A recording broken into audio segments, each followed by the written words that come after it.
An account balance says 4,000 Rand. That is true, and it is almost useless. It does not tell you that 12,000 arrived on Tuesday and left again on Wednesday. It does not tell you the balance was negative for 40 minutes on Friday before a reversal fixed it. It does not tell you that this figure is the result of 3 corrections, one of which someone made by hand.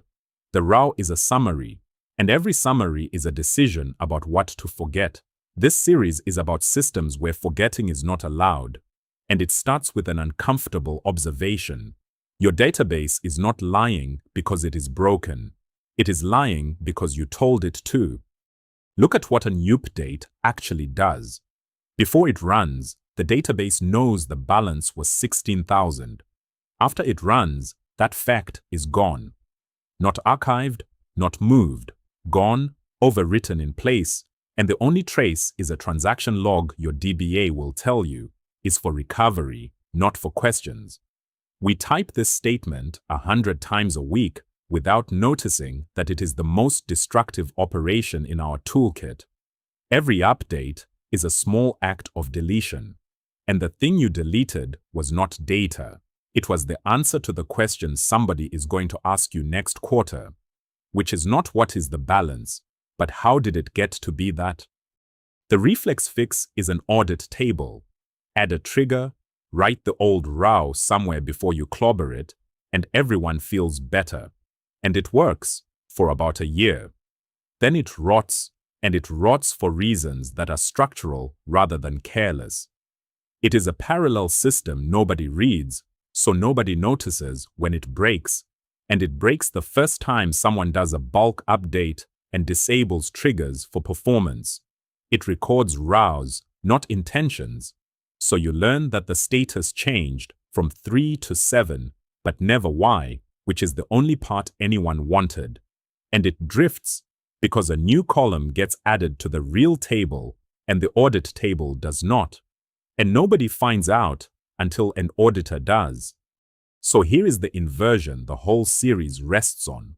Stop treating the current state as the truth that you occasionally take notes about. Treat what happened as the truth and treat the current state as a note you take about it. Money was deposited, money was withdrawn, a fee was charged, a correction was applied. Those are facts, they happened, and no future event makes them unhappen. Store those, append only, and the balance stops being data you maintain and becomes an answer you calculate. And notice what falls out for free.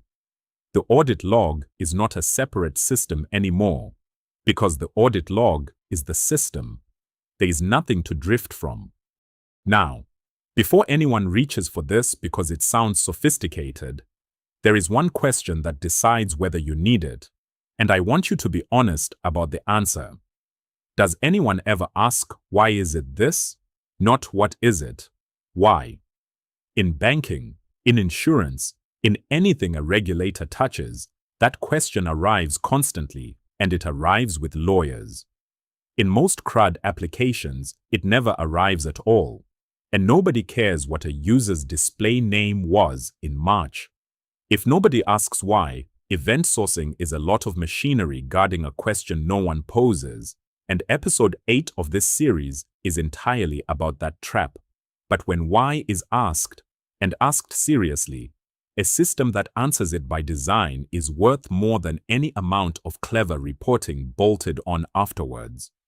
So we store facts instead of rows, and we calculate the balance instead of maintaining it, which raises the obvious objection, and it is a good one.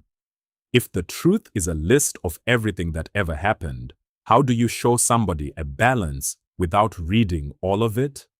Next episode, events as the source of truth and how you get an answer back out. See you there.